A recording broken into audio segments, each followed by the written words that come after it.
हूँ। देखिए यहाँ पर पूरा कंप्लीट पेपर है। ये मैं क्वेश्चंस के नंबर दिखा देता हूँ आपको, ये सॉल्यूशन भी है। तो इसमें देखिए यहाँ पर ये पूरा क्वेश्चन पेपर है, देख सकते हैं आप। ये देखिए 26 तक मैंने पूरा क्वेश्चन पेपर है, इसमें देख सकते हैं आप पूरे क्वेश्चन पेपर है।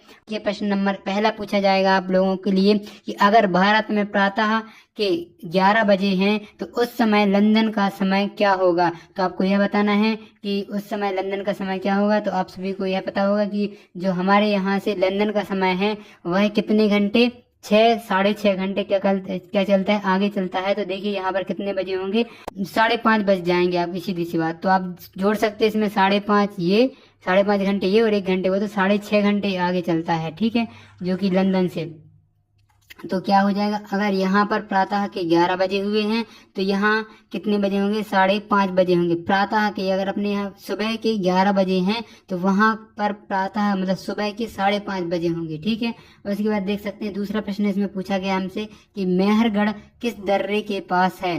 तो आप सभी को बताना है कि जो मेहरगढ़ है वह किस दर्रे के पास है, नाथुला दर्रा के पास है, या फिर बेलन दर्रा के पास है, बोलन, या फिर बोमडेला दर्रा के पास है, या फिर जवाहर दर्रा के पास है। तो सब आप सभी को इसका अगर आंसर पता है तो कमेंट कर मुझे अवश्य बताइए। पर मैं इसका आंसर आपको बताता हूँ, जो यह बोलन दर्रा के पास में है। क्या, मेहरगढ़ किस दर्रे के पास है, बोलन दर्रा, इसका सही आंसर हो जाएगा, ठीक है बच्चों। उसके बाद देखिए हमें यहाँ पर अगला प्रश्न पूछा गया है कि हड़प्पा कालीन नगरों की प्रमुख विशेषताएं क्या हैं। जो हड़प्पा कालीन नगर थे तो उनकी विशेषताएं क्या थी, 4 दीवारियों पकी ईंट से बनाई जाती थी, प्लास्टिक के ऊपर चारकोल की परत चढ़ाई जाती थी, कि तालाब में भरने के लिए पानी कुएं से निकाला जाता था। तो इसका सही आंसर डी हो जाएगा। ये तीनों चीजें वहां पर की जाती थी। हड़प्पन सिविलाइजेशन है, जो हड़प्पन सभ्यता है, वहाँ ये बहुत अच्छी सभ्यता थी, बहुत मतलब मॉडर्न सभ्यता बोल सकते हैं आप, उसको माना जाता है। उसके बाद देखिए प्रश्न नंबर चौथा यहाँ पर हमें दिया गया है कि लोकतंत्र में शासन होता है। तो जो हमारा, जैसे हमारे भारत देश में लोकतंत्र शासन है, तो यहाँ पर लोकतंत्र में किसका शासन होता है, राजा का शासन होता है, कि यहाँ पर पुलिस का शासन होता है, कि यहाँ पर अमीरों का शासन होता है, कि जनता का शासन होता है। तो इसका सही आंसर क्या हो जाएगा बच्चों, जनता का शासन होता है। लोकतंत्र में आप सभी को पता होना चाहिए कि जनता का शासन होता है, सभी को समानता का अधिकार प्राप्त होता है, ठीक है बच्चों। बहुत से हमें आपको अधिकार भी प्राप्त हैं, तो आप उनको अपनी किताब में आपने पढ़े भी होंगे, ठीक है बच्चों। उसके बाद देखिए 5वां प्रश्न हमसे यहाँ पर पूछा गया है, मध्य प्रदेश की सरकार का कौन सा स्तर है। तो जो मध्य प्रदेश है, तो मध्य प्रदेश की सरकार का कौन सा स्तर है। देखिए स्थानीय स्तर है, कि राज्य स्तरीय है, या फिर राष्ट्रीय स्तर है, कि ग्रामीण स्तर है। तो आप सभी को इतना पता होना चाहिए कि मध्य प्रदेश में सरकार का राज्य स्तर है, मतलब मध्य प्रदेश एक क्या है, राज्य, तो ये क्या हो जाएगा, ये राज्य स्तर हो जाएगा। जैसे हमारे गांव का या जिला का नाम लिखा रहता तो वह क्या हो जाएगा, गांव स्तर हो जाएगा, ग्रामीण स्तर हो जाएगा आंसर, या फिर उसका जिला स्तरीय आंसर हो जाता है, ठीक है बच्चों। उसके बाद देखिए अगला जो हमें प्रश्न दिए गए हैं यहाँ से 6 से 10 तक, इसमें आप सभी को रिक्त स्थानों की पूर्ति कीजिए आएंगे। तो आप लोगों को यह अच्छे से याद कर जाने हैं, क्योंकि ये 10 नंबर तो आपको बहुत एक नंबर के मिल जाएंगे, ठीक है। ये तो याद कर भी ये जा सकते हैं आप। उसके बाद देखिए हमें यहाँ 6वां प्रश्न पूछा गया है, खाली स्थान भारत का मानक याम्योत्तर है। तो आपको यह बताना था कि भारत का याम्योत्तर क्या है। तो भारत का याम्योत्तर क्या है बच्चों, 82 डिग्री सेल्सियस।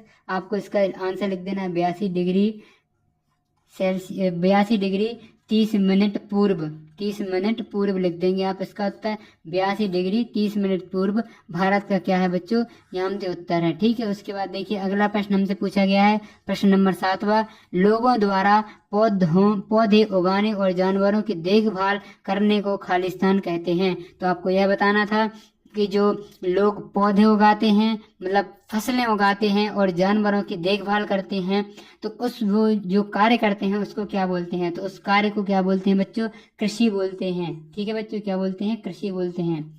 उस कार्य को क्या बोलते हैं, कृषि बोला जाता है, ठीक है। इसका सही आंसर हो जाएगा कृषि। उसके बाद देखिए अगला प्रश्न हमसे पूछा गया है, हमारे देश में 8वां प्रश्न पूछा गया, हमारे देश में खाली स्थान प्रणाली है। तो आप सभी को पता होना चाहिए इसका आंसर क्या हो जाएगा, हमारे देश में कौन सी प्रणाली है, संसदीय प्रणाली है। देखिए संसदीय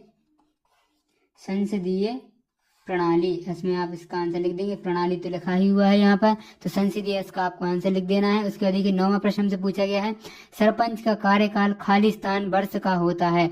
जो सरपंच होते हैं उनका कार्यकाल कितने वर्ष होता है बच्चों? 5 वर्ष होता है। इस प्रकार आप इसमें 5 लिख देंगे, 5 वर्ष होता है, ठीक है। उसके बाद जो अगला प्रश्न से पूछा गया है, जिले का सबसे बड़ा अधिकारी खाली स्थान होता है। तो आपको इसमें बताना था कि जो हमारा जिला है जैसे, तो इसका सबसे बड़ा अधिकारी कौन होगा? कलेक्टर होता है। इसको क्या बोला जाता है? जिला अधिकारी बोलते हैं जिनको। जिला अधिकारी क्या होगा? जिला अधिकारी, जिला अधिकारी इस प्रकार लिखेंगे आप। तो जिला अधिकारी जिला का सबसे बड़ा अधिकारी होता है। इसके अंडर में देखिए जिला अधिकारी कौन कौन होता है? डीसी, डीएम और जो कलेक्टर होते हैं उनको बोलते हैं, ठीक है बच्चों। उसके बाद देखिए यहाँ पर आपको अति लघु उत्तरीय प्रश्न लिख देना है। अति लघु उत्तरीय प्रश्न देख सकते हैं आप 11 से 16 तक पूछे जाएंगे आप सभी को। तो मैं अभी देखिए आपको पहला प्रश्न जो 11 प्रश्न से पूछा गया है वह बताता हूँ। वायुमंडल की किस परत में मौसम के परिवर्तन संबंधी घटनाएं घटित होती हैं? तो आपको इसका आंसर बताना था कि वायुमंडल में किस परत पर। वायुमंडल में आपको पता है बहुत सी परतें पाई जाती हैं, तो इसमें आपको बताना था किस परत में मौसम के परिवर्तन की संबंधी घटनाएं होती हैं, ठीक है। उसके बाद जो हमें 12वां प्रश्न पूछा है, आदि मानव पत्थरों के औजारों का उपयोग किस कार्य में करता है? तो इसमें आपको अगला प्रश्न पूछा गया था, तो इसमें आपको बताना है कि जो आदि मानव है पत्थरों के औजारों का उपयोग किस लिए करता था? वो किस लिए करता था? आप लोगों को यह इसकी पता तो होगा ही, वैसे बताने की आवश्यकता नहीं है कि वह क्या करता था, उससे हंटिंग करता था, शिकार करता था पत्थरों से और अपना भोजन यापन करता था। देख सकते हैं जो हमारा 13वां प्रश्न पूछा जाएगा इसमें। 13वां प्रश्न है, हड़प्पा काल में नगर दुर्ग किसे कहा गया था? ठीक है। उसके 14वां प्रश्न पूछा गया है इसमें कि समीर 2 की माँ कहाँ रहती है? जो समीर 2 हैं उनकी माँ कहाँ रहती है? 15 प्रश्न पूछा है कि किस अधिनियम के अंतर्गत हिंदू परिवार में पिता की जमीन में महिलाओं को बराबर का हिस्सा मिलता है? बच्चों मैं इनके आपको उत्तर प्रदान करूंगा 1-1.5 घंटे से। अभी आप चैनल पर आकर देख लीजिएगा, आपको इसके आंसर वाली एक संपूर्ण हल वाली वीडियो प्राप्त हो जाएगी जिसमें आपको इनके पूरे आंसर्स मिल जाएंगे, ठीक है बच्चों। उसके बाद देखिए हमें 16 प्रश्न पूछा गया है, लोहे की फाल का उपयोग जुताई में धान के पौधों की रोपाई में किस काल में प्रारंभ हुआ? तो देखिए बच्चों मिलते हैं नेक्स्ट वीडियो में। मैंने आपको यहाँ तक के प्रश्न बता दिए हैं, आप इन प्रश्नों के हल जब तक ढूंढ लीजिए, और मैं जो लघु उत्तरीय प्रश्न हैं और जो दीर्घ उत्तरीय प्रश्न हैं इनके भी मैं आपको उत्तर जब तक मैं भी ढूंढ लेता हूँ और आपको अभी 1-1.5 घंटे से इनके आंसर्स बता दूंगा। तो आप चैनल को सब्सक्राइब कर लीजिए।